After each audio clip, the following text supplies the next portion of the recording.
la gloire du ressuscité. Rien n'est égal à la beauté du Seigneur. À jamais il sera l'agneau sur le trône. Je fléchis le genou pour l'adorer les sœurs. Mes frères et sœurs, que toute amertume, toute animosité, toute colère, toute clameur, toute calomnie et toute espèce de méchanceté disparaissent du milieu de vous.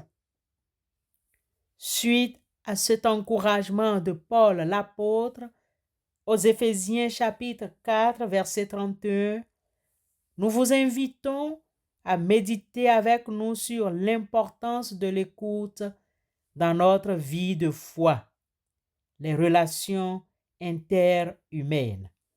Mais avant toute chose, recevez nos salutations fraternelles.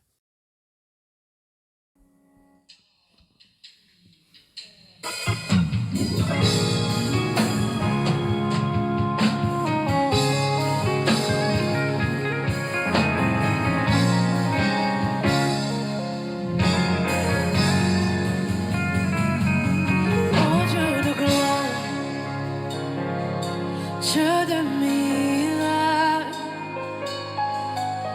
ton nom surpasse tout nom. Tu es le chemin,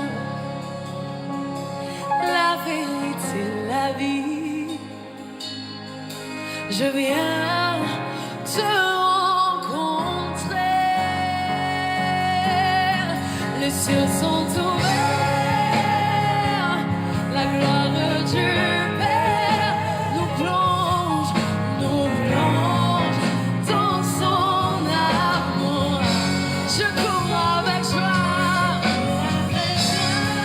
vers le roi des rois.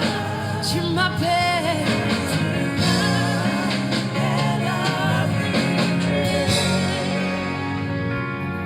Oh Dieu éternel, si haut élevé,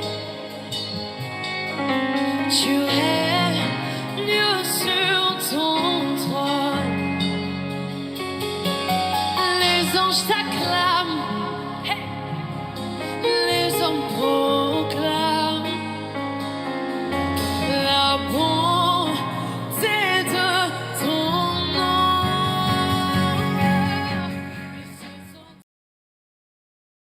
Mes frères et sœurs en Christ, aujourd'hui, mercredi, nous continuerons de vous parler de l'importance de l'écoute dans notre vie de foi. Qu'en est-il des relations humaines? Parler de l'importance de l'écoute dans notre vie de foi. Frères et sœurs, selon la lettre de Jacques, au chapitre 1, verset 19, il nous est écrit ainsi que tout homme soit prompt à écouter, lent à parler, lent à se mettre en colère. Ces paroles simples, en apparence, nous invitent dans son application à cultiver une attitude d'écoute attentive et bienveillante tant envers Dieu qu'envers les autres, c'est-à-dire les humains. Retenons 3 points. Le premier aspect de l'écoute très important dont nous voudrions parler est celui de l'écoute de Dieu.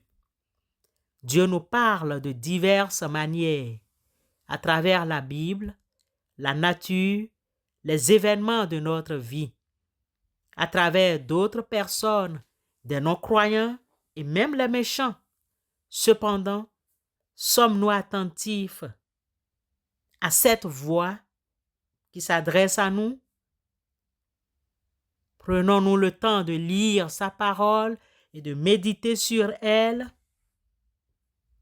L'écoute de Dieu n'est pas passive. Il ne s'agit pas simplement d'entendre des mots, mais de les accueillir dans notre cœur et de laisser Dieu nous transformer par sa parole. L'apôtre Jacques nous rappelle que la parole de Dieu a le pouvoir de sauver nos âmes.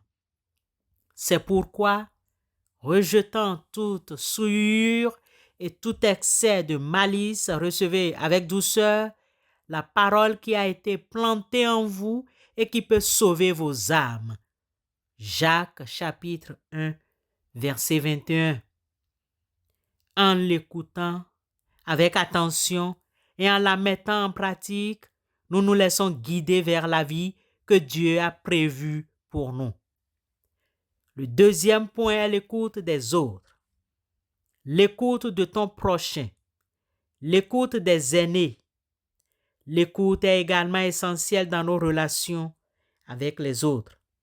Lorsque nous écoutons les autres avec attention, nous leur montrons que nous les respectons et que nous nous soucions d'eux. Nous leur donnons l'opportunité de partager leurs pensées, leurs sentiments et leurs expériences. Une écoute attentive peut créer des ponts entre les gens, favoriser la compréhension mutuelle et résoudre des conflits. Dans un monde où les gens se sentent souvent seuls et incompris, l'écoute est un don de Dieu, un don précieux que nous pouvons offrir aux autres.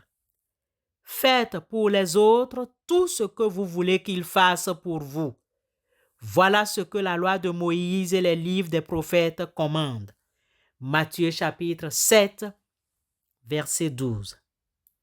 Le troisième point est de cultiver une attitude d'écoute. Comment pouvons-nous cultiver une écoute ou une attitude d'écoute dans notre vie? Prenons quelques pistes parmi tant d'autres. Prendre le temps pour écouter le prochain. Dans notre monde trépidant, il est important de prendre le temps de s'arrêter et d'écouter attentivement. Éteignez votre téléphone, votre radio, votre téléviseur, les réseaux sociaux. Trouvez un endroit calme et soyez pleinement présent à la personne qui vous parle. Ensuite, accordez toute votre attention lorsque vous écoutez quelqu'un. Ne pensez pas déjà à ce que vous allez dire en réponse. Concentrez-vous sur ses paroles et essayez de comprendre son point de vue. Par ailleurs, il faut poser des questions. En posant des questions, nous montrons que nous sommes intéressés par ce que l'autre personne a à dire. Cela peut également l'encourager à s'exprimer davantage. Enfin, faisons preuve d'empathie. Essayons de nous mettre à la place de l'autre personne et de comprendre ses sentiments. Cela nous permettra de lui répondre avec compassion et compréhension. Frères et sœurs dans la foi en Christ Jésus, n'oublions pas l'importance des recommandations de Jacques au chapitre 1, verset 19, ainsi que tout homme soit prompt à écouter, lent à parler, lent à se mettre en colère. En cultivant une attitude d'écoute attentive et bienveillante, nous pouvons approfondir notre relation avec Dieu, renforcer nos relations avec les autres et vivre une vie plus pleine de sens et de compassion. Que Dieu vous bénisse et vous accorde la grâce d'écouter attentivement. Amen.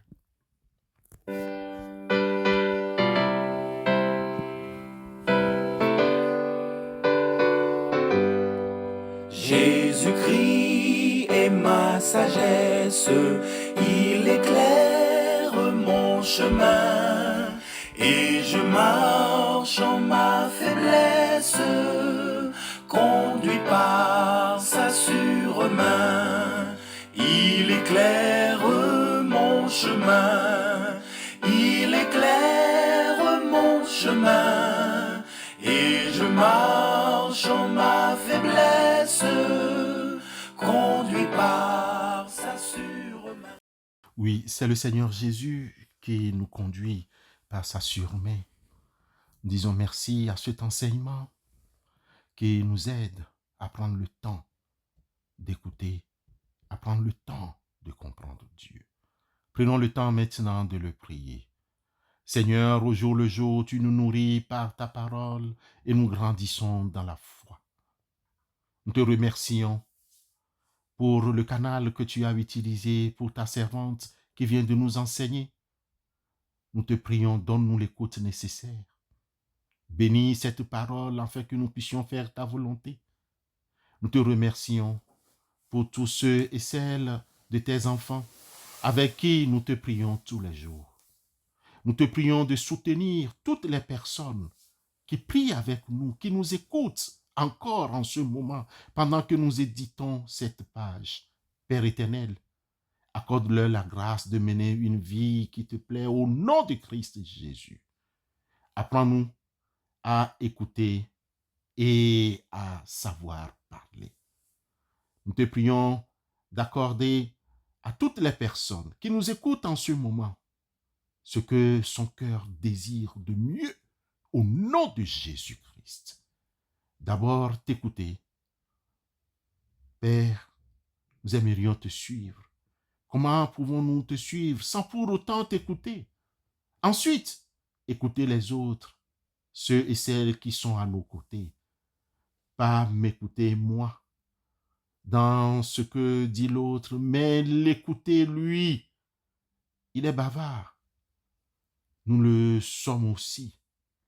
Il est compliqué. Nous le sommes aussi. Il est suffisant en lui-même, imbu de lui-même. Nous le sommes aussi. Père, nous t'en prions. Notre prochain n'est pas franc. Nous le sommes aussi, nous ne sommes pas francs aussi. Nous avons tous des défauts de ce monde. Père éternel, corrige-nous par ta parole, car ta parole est vivante et efficace, plus tranchante qu'une épée quelconque à 2 tranchants, pénétrante jusqu'à partager âme et esprit, jointure et moelle. Elle juge les sentiments et les pensées du cœur. Nous rappelle alors l'auteur de l'Épître aux Hébreux, chapitre 4, le verset 12. Ô Dieu, nous te prions, donne-nous une oreille qui écoute, un cœur qui écoute. Reste avec les élèves qui sont soumis ou qui préparent leurs différentes épreuves aux examens. Papa, ne les oublie pas. Au nom de Christ Jésus, éternel notre Dieu, nous te prions, écoute-nous et exauce-nous. Amen.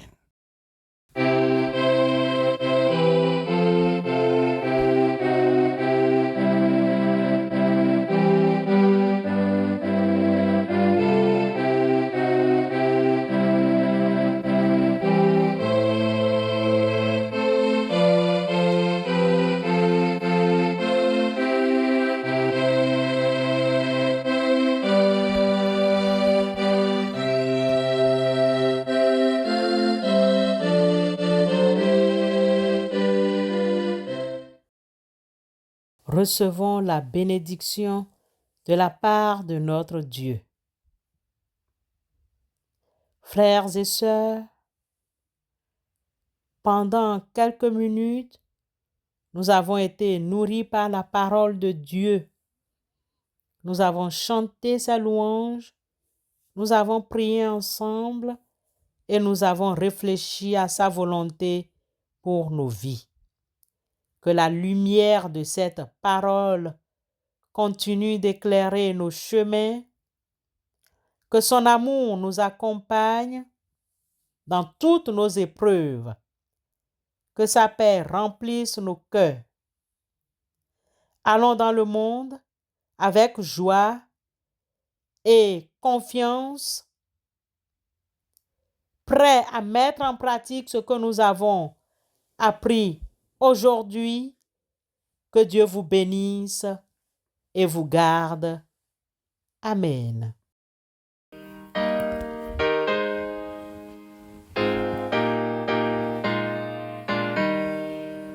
Oui, je veux te bénir et chanter ta clémence. Et là, Seigneur, je t'avais